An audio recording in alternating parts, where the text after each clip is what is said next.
우리 말씀을 위하여 함께 기도하겠습니다.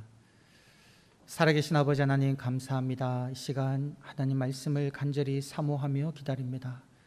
성령 하나님 역사하여 주시어 온전히 살아계신 하나님의 말씀만이 선포되어지게 하여 주시고 그 말씀을 우리가 온전히 믿음으로 받아들여 그 말씀대로 살아내는 은혜 경험하게 하여 주옵소서.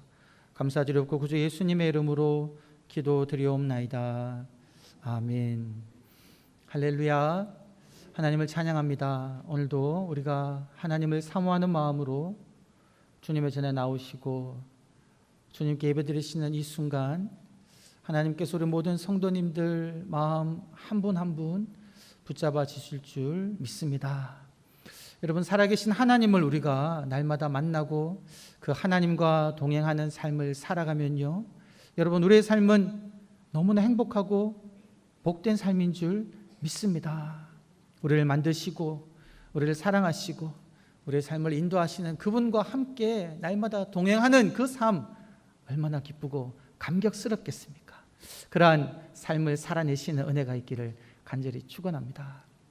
저희가 창세기 말씀을 계속 살펴보다가 오늘은 특별히 우리 6월 마지막 주는 또 우리의 6.25를 기념하는 주일이어서 우리가 창세기 말씀이 아닌 우리 로마서 말씀을 함께 살펴보게 되었습니다. 저희가 이번 한 주 동안 살아갈 때에 우리 마음속에 외치며 다짐하는 그 외침은요, 바로 이것입니다. 우리나라 대한민국을 위해서 기도하겠습니다. 제가 다시 한번 말씀드리겠습니다. 우리나라 대한민국을 위해서 기도하겠습니다. 우리 한번 가슴에 손을 얹고 우리 다짐하는 마음으로 우리 외침 함께 외쳐보시겠습니다. 시작. 우리나라 대한민국을 위해서 기도하겠습니다. 아멘. 이 땅에 우리 모든 성도님들이 이 나라를 위해서 기도하면 정말 이 나라가 하나님께서 붙드시는 복된 나라가 될 줄 믿습니다. 여러분, 우리가 때를 아는 것, 우리가 살아가고 있는 모든 일에는 때가 있고, 그리고 그 때를 안다는 것은 지혜입니다. 전도서 3장 1절과 2절을 보게 되면 만사에는 때가 있다라고 이렇게 이야기하고 있고요, 우리가 살아갈 때가 있으면 죽을 때가 있고, 또 우리가 심을 때가 있으면 심은 것을 뽑고 거둘 때가 있다, 이렇게 이야기하고, 하나님께서는 모든 것을 때를 따라 아름답게 하셨다라는 말씀이 있습니다. 그래서 우리가 이 때가 언제인지 아는 것이 중요한데요, 우리가 어릴 적 많이 듣던 그 개미와 배짱이 그 이야기를 들어보면, 여러분, 그 개미는 때를 아는 동물이지요. 여름에는 땀 흘려 일을 하고 가을에는 그 열매를 거두어 들이는 삶, 그리고 겨울에는 그 거두어 들인 것을 가지고 이제 누리며 사는 삶. 개미는 그렇게 살아가지 않습니까? 내리쬐는 땅볕 밑에서 여름에 열심히 일을 하고, 그리고 가을이 되어서 먹을 것들을 계속 모아서 저장해 두지요. 그러니까 추운 겨울이 와서 먹을 것이 없어도 이 개미는 자기 집에서 먹을 것을 먹고 편안하게 지냅니다. 반면에 배짱이는 어떠합니까? 여름에는 더워서 놀고, 가을에는 시원하다고 놀고, 노래 부르면서 이제 노는 것으로 묘사되지요. 그러다 보니까 겨울이 왔는데 먹을 것이 없어가지고 주변을 전전하면서 먹을 것을 구걸하는 이야기를 저희가 어릴 때 많이 들어보았습니다. 때를 아는 것이 지혜이다라는 거죠. 그러면 여러분, 지금 우리가 살고 있는 이 시대는 어떠한 시대일까요? 지금 저희들은 어떠한 때를 살아가고 있습니까? 오늘 말씀을 보게 되면 그렇게 이야기하고 있습니다. 밤이 깊었다. 지금 이 어두운 밤이 깊어가지고요, 이 온 세상이 어두움으로 뒤덮여 있다는 겁니다. 어둠이 온 세상을 덮어서 이렇게 캄캄한 그런 시기이다라고 이제 이야기하고 있습니다. 여러분, 이러한 어둠으로 가득한 이 세상, 또 우리가 살고 있는 이 사회, 이 어둠으로 뒤덮인 사회의 특징은 어떤 특징이 있겠습니까? 여러분도 우리가 아침에 일어나서 뉴스나 신문을 볼 때 이 사회면에서 여러 가지 뉴스를 접하는데요, 그러한 뉴스들을 통해서 이 땅을 한번 살펴볼 때 오늘 말씀과 또 비교해서 살펴보면 우리 대한민국에 지금 세 가지 어떤 특징적인 어두움이 있다, 이렇게 생각됩니다. 첫 번째 어두움은 무엇이냐면 지금 저희 나라는 향락이 지배하는 사회이다. 유흥을 즐기는 사회이다라는 것을 알 수가 있는데요. 지금 제가 코로나19로 인해 가지고 많은 분들이 조심을 하고 식당도 가는 것을 많이들 자제하지요. 근데 이 기간이 길다 보니까 또 그렇게 되는지 모르겠는데요. 제가 얼마 전에 그 저녁에 이제 차를 몰고 그 신대방역을 지나치게 되었는데요. 그 신대방역 밑을 지나가다 보니까 그 옆에 포차들 뭔지 잘 모르시죠? 모르실 것 같아요. 포장마차를 요즘에 포차라 부르더라고요. 이제 그 포장마차에 사람들이 이제 많이들 모여 있는 겁니다. 근데 다 마스크 벗고 앉아가지고 이제 음식과 더불어 이제 술을 마시는 거죠. 담배 피며 술 마시면서 그 코로나19인데도 불구하고 사람들이 그득한 것을 제가 보고 지나쳤습니다.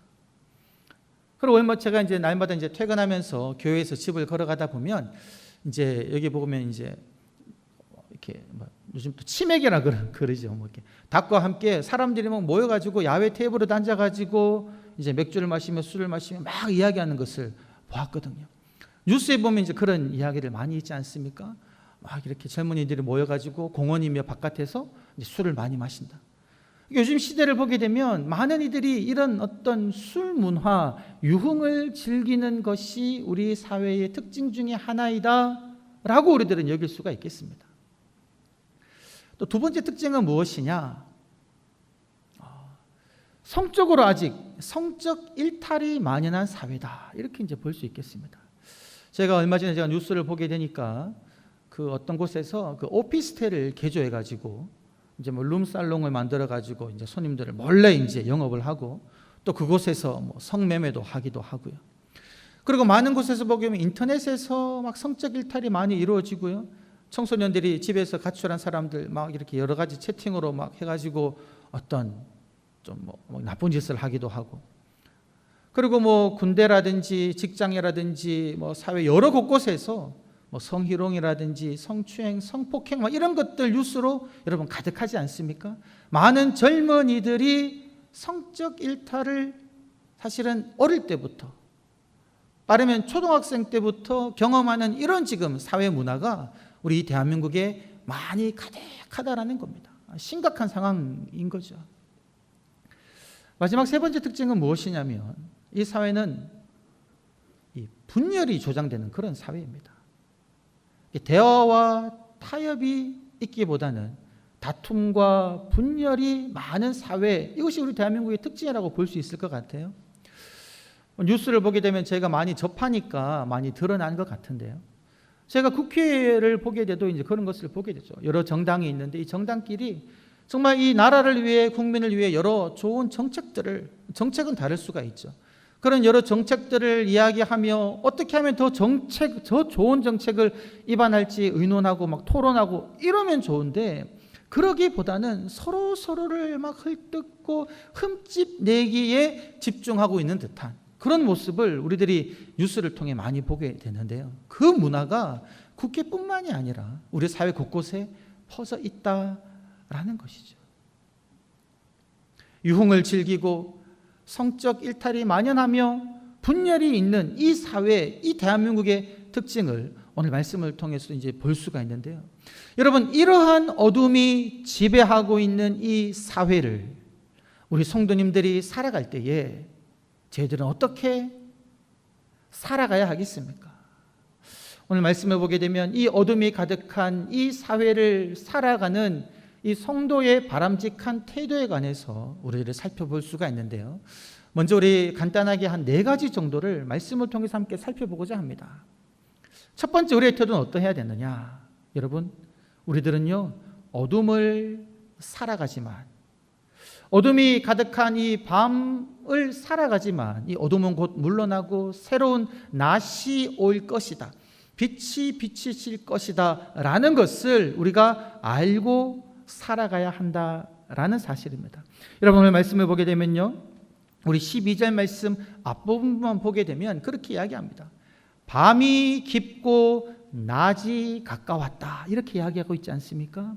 지금 밤이 깊었고요, 아직 낮은 오지 않았습니다. 여전히 어두운 밤을 살아가는데, 근데 이 밤이 아무리 깊어도요, 이 밤으로 인해서 아무리 캄캄해도 낮은 반드시 온다라는 거죠. 낮은 가까웠다는 겁니다. 예수님께서도 이 땅에 오셔서 그렇게 선포하지 않으셨습니까? 하나님 나라가 가까웠다. 가까웠다는 거죠. 여러분, 이것을 아는 것이 왜 중요하냐면요, 우리가 낮이 곧 도래할 것이다 라는 것을 분명히 인식할 때에 우리들은 어둠 속을 살아간다 할지라도 어둠에 편승되지 않는 삶을 살아갈 수가 있습니다. 그 일제치하 시대에 그 독립군 이야기들을 다룬 그 영화가 이제 암살이라는 영화가 있는데, 그 영화를 보게 되면요, 그 독립군이었다가 변절한 사람 이야기가 나옵니다. 그런데 그 변절한 사람이 어떻게 변명을 하냐면요, 그렇게 이야기해요. 재판정에 서가지고 그렇게 이야기합니다. 나는 이 일제가 망할 것이라고는 생각하지 못했다라는 거죠. 일본이 영원히 이 나라를 다스릴 줄 알았다는 겁니다. 독립은 오지 않을 것 같았다는 거죠. 그러니까 이 독립운동을 하면서 힘들게 살아가는 그 삶을 더 이상 견디지를 못해서 변절했다라는 거죠. 여러분, 우리들은요, 무엇을 분명하게 알아야 되겠습니까? 어둠으로 뒤덮인 세상, 죄악으로 가득한 세상을 우리가 살아간다고 할지라도 결국 이 어둠은 물러가고 하나님이 통치하시는 빛으로 가득한 그 세상이 올 것을 믿고 살아가야 한다라는 사실입니다. 이것이 바로 우리 성도들이 가져야 할 첫 번째 태도이다라는 거죠. 여러분, 두 번째 태도는 무엇입니까? 그것은 바로 잠에서 깨어 일어나는 겁니다. 오늘 말씀 보게 되면 그렇게 이야기하죠. 너희가 이 시기를 알거니와 자다가 깰 때가 벌써 되었다라는 겁니다. 여러분, 지금 우리가 살고 있는 이 시대, 이때는 어떠한 때입니까? 잠잘 때가 아니라 일어날 때라는 거죠. 여러분, 이것이 육신의 잠을 이야기하는 것입니까? 아니죠. 밤에는 자야 됩니다. 육신의 잠을 이야기하는 것이 아니라 영적인 잠을 이야기하고 있다는 거죠. 죄악으로 가득한 이 세상을 살아갈 때에 우리들은요, 여러분, 그 잠에 빠져서 그냥 무지몽매하게 영적으로 자면서 살아갈 것이 아니라 깨어 일어나야 된다는 겁니다. 사사기를 보게 되면 삼손이 등장하죠. 삼손은 어떤 사람입니까? 사사로 부름을 받은 사람입니다. 하나님께서 놀라운 능력을 주셨지요. 그런데 이 삼손이 그만 잠에 빠져든 겁니다. 어떤 잠에 빠져들었습니까? 아름다운 여인 들릴라와의 사랑의 잠에 빠져들어 버린 거죠. 그래서 그는요, 그의 본분, 그의 소명을 잊어버리고 밤마다 들릴라에게 가서 그 들릴라와 잠을 자는 겁니다.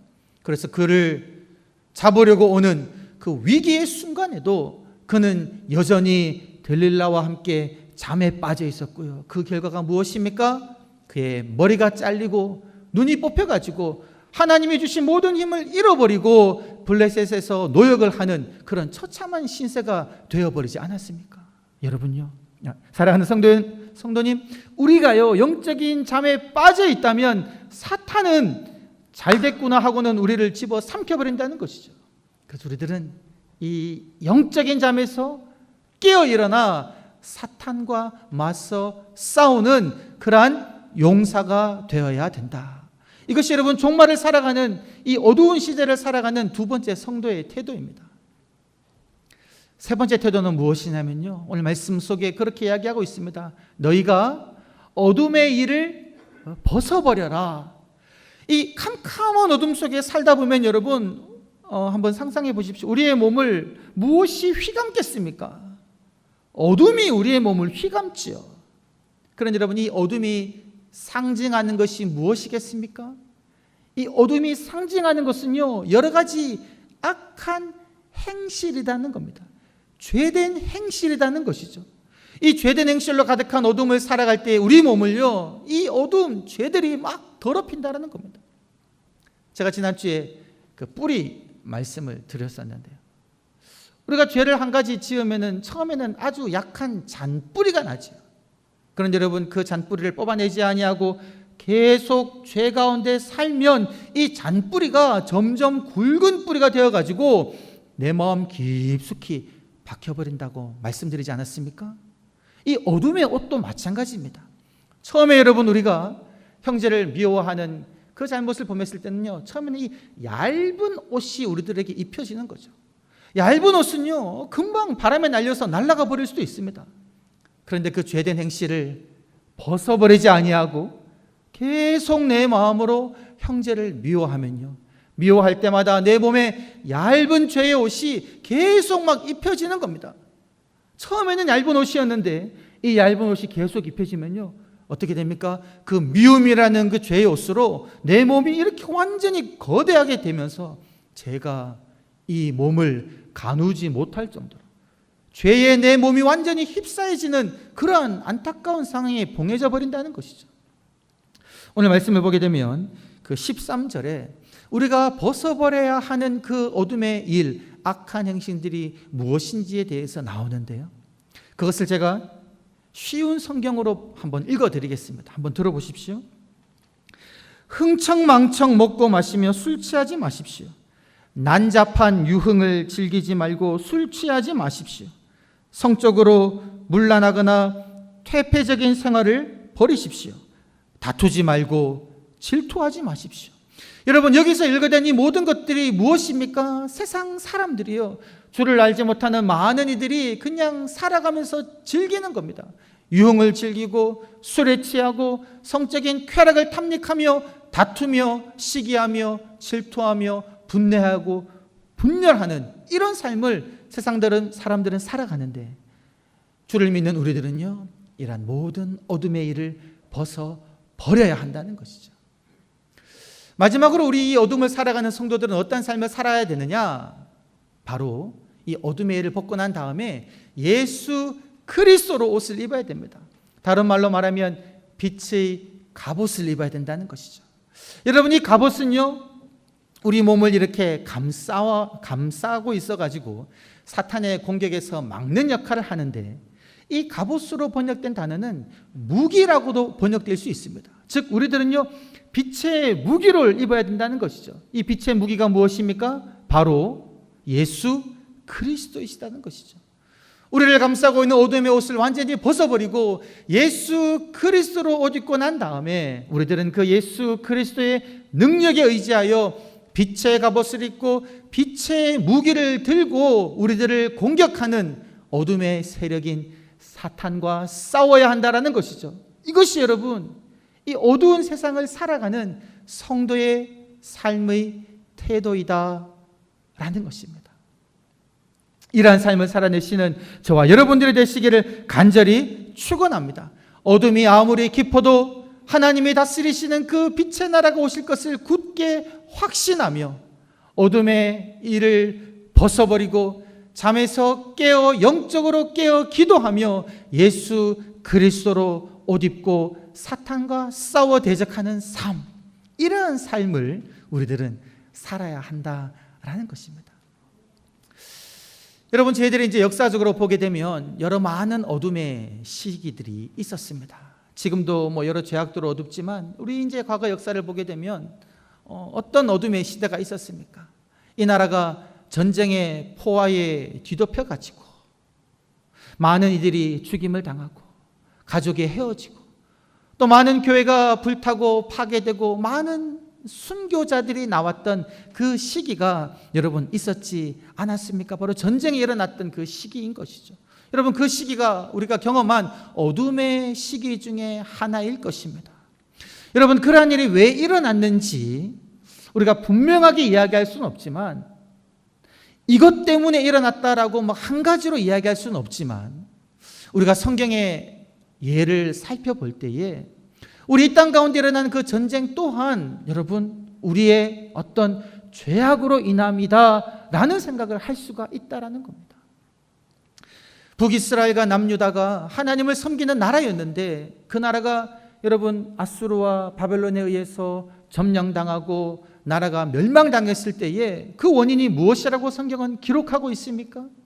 하나님만 섬기라고 이야기했는데 하나님만 섬기지 아니하고 우상을 섬기고 고아와 과부와 나그네를 돌보고 약자를 돌보며 공평과 정의를 지키며 무죄한 자의 피를 흘리지 않는 그러한 삶을 살 것을 하나님께서 명령하셨는데 여러분, 이스라엘 사람들은 공평과 정의를 지키지 않는 그러한 삶으로 말미암아 그 땅 가운데 침략이 일어나지 않았습니까?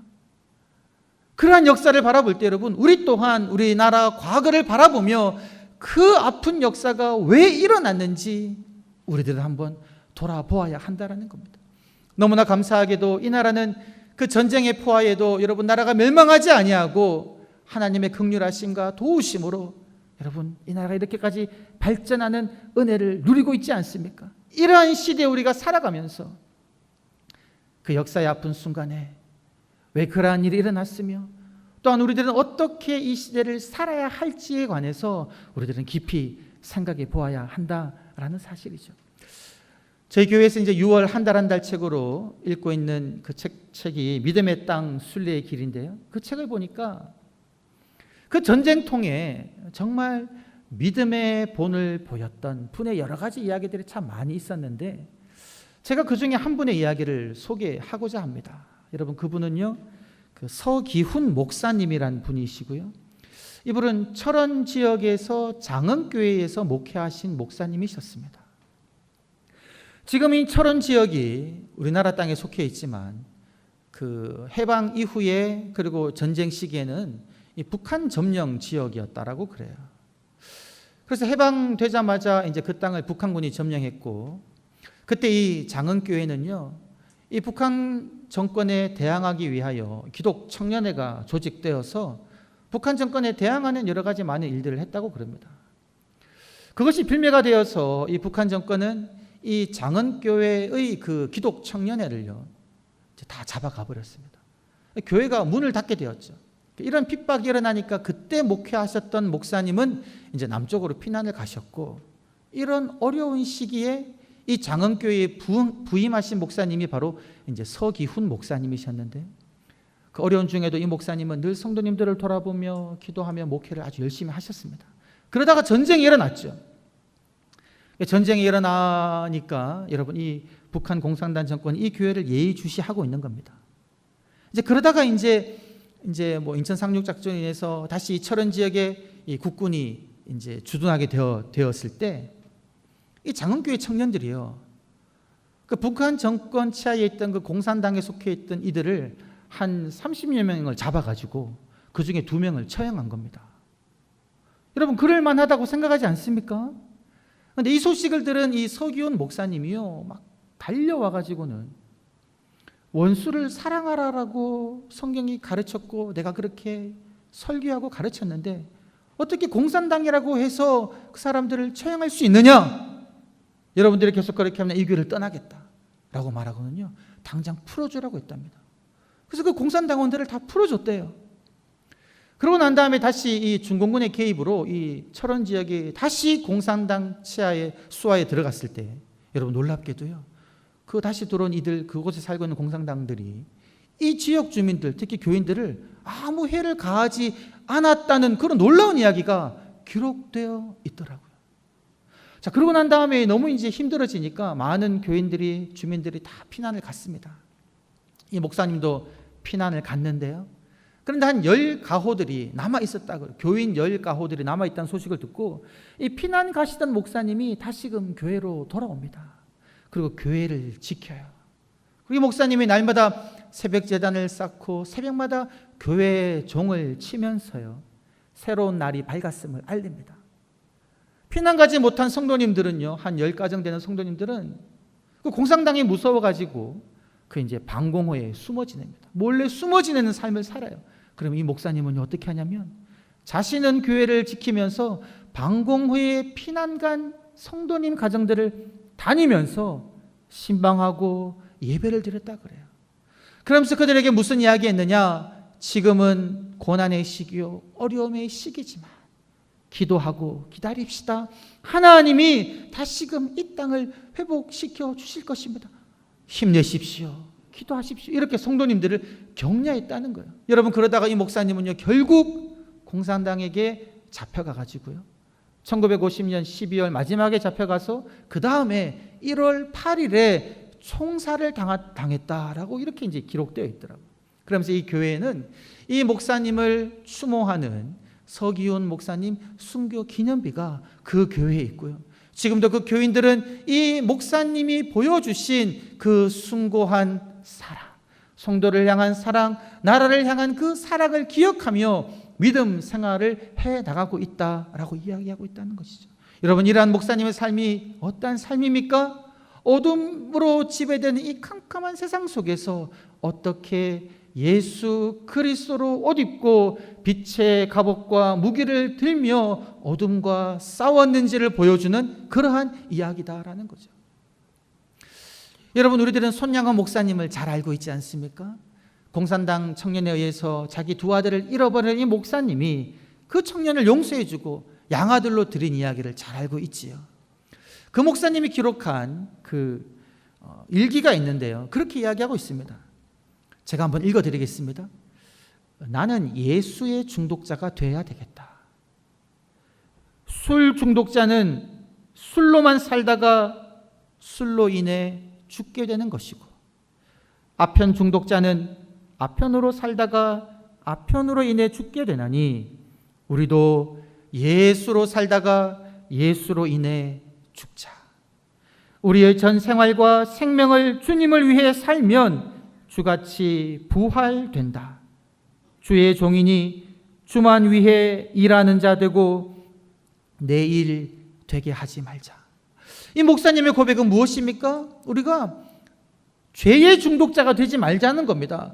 술 중독자가 되어 술로 인해 죽지 말고, 우리가 돈의 노예가 되어 돈에 의해 좌지우지하는 삶을 살지 말고, 우리가 내 몸에 쾌락에 중독되어 쾌락에 의해 죽는 그러한 삶을 살지 말고 오직 예수 그리스도에 중독되어 예수 그리스도로 옷 입고 예수 그리스도를 바라보고 살아가자, 이러한 고백이다라는 것이죠. 여러분, 우리가 이 시대에 이 6.25를 기념하는 이 주일에 우리가 예수 그리스도로 옷 입는 삶은 어떠한 삶이겠습니까? 바로 이 나라를 위하여 기도하는 삶이다라는 것이죠. 이 나라의 만연한 여러 가지 많은 죄악들을 바라보며 내일 아니다, 나는 그러한 죄악을 범치 않으니 나와 상관없다라고 생각하는 삶이 아니라, 이 나라의 죄악을 바라보며 이 죄악으로 인하여 이 나라가 받을 하나님의 심판을 두려워하며 나라의 죄악을 나의 죄악처럼 여기며 통회하며 자복하며 이 나라를 위하여 기도하는 삶, 그것이 바로 여러분 이 시대를 살아가는 진정한 그리스도인의 삶이다라는 사실입니다. 여러분, 나라의 멸망의 소식을 듣고 옷을 찢으며 금식하며 통회하며 기도했던 느헤미야처럼, 그리고 고국으로 돌아가 성벽을 재건했던 느헤미야처럼, 오늘 이 시간 예배드리는 모든 성도님들이 이 나라의 죄악들을 가슴에 품고 이 나라를 위하여 통회하며 나라의 회복을 위하여 이 나라가 온전히 하나님을 섬기는 복된 나라가 되기 위하여 기도하시는 저와 여러분이 되시기를 주의 이름으로 간절히 축원합니다. 살아계신 아버지 하나님, 감사합니다. 하나님, 어둠을 살아가는 우리의 삶이 어둠에 편승하는 삶이 되지 않게 하여 주시고, 빛 되신 예수 그리스도를 바라보며 온전히 주님을 쫓는 삶 살게 하여 주시옵소서.